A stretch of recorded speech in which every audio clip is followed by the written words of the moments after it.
বানৰ পিছত আকৌ হাহাকাৰ কৃষকৰ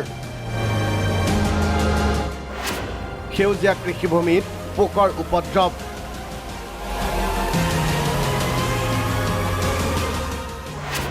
শ বিঘা কৃষিভূমি অনিষ্ট কৰিছে পোকে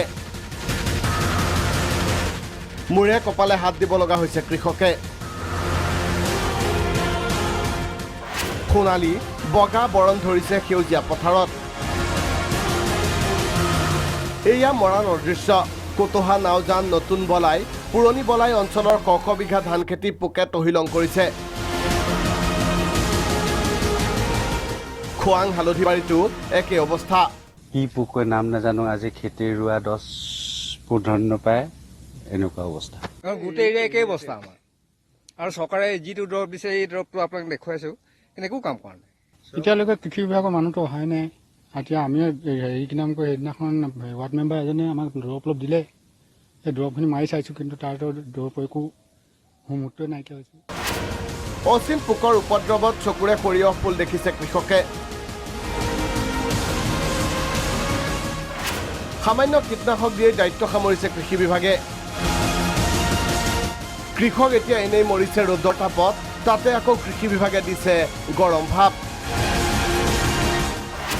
মুছলপুৰত কৃষি বিভাগে দিয়া ধানৰ পৰা ওলাল পতান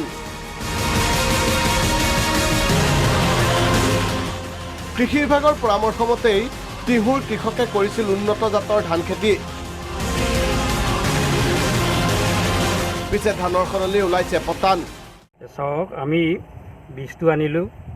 এই গেছৰ ফাৰ্মৰ পৰা আনি আমি কঠীয়া পাৰিলোঁ কঠীয়া পাৰি কঠীয়াৰ 25 দিনমান বয়স হোৱাৰ পিছত আমি কঠীয়াটো ৰুই দিলোঁ ৰুই দিয়াৰ পাছত এতিয়া আমি দেখিবলৈ পাইছোঁ আমাৰ কঠীয়াবিলাকো দিলাই গৈছে আৰু যিবিলাক ধান ৰুইছোঁ আমি এই ধানবিলাক এনেধৰণে দি ওলাই গৈছে গতিকে এতিয়া আমি কি কৰিম আমাৰ খেতিয়ক হিচাপে আমাৰ মাটিবোৰ চন পৰিল আৰু চৰকাৰে বীজ দি আমাক উন্নত কৰিব দূৰৰ কথা আমাক এতিয়া ৰামটাঙন মাৰি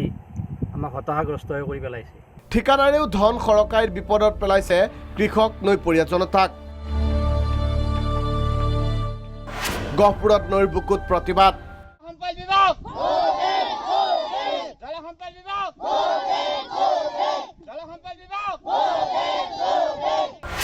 আঁচনিৰ 13 কোটিৰ অধিকাংশই খালে ঠিকাদাৰে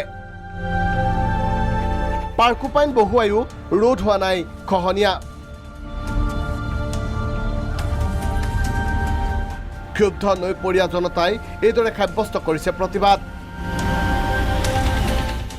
ব্যুৰ' ৰিপৰ্ট প্ৰাগ নিউজ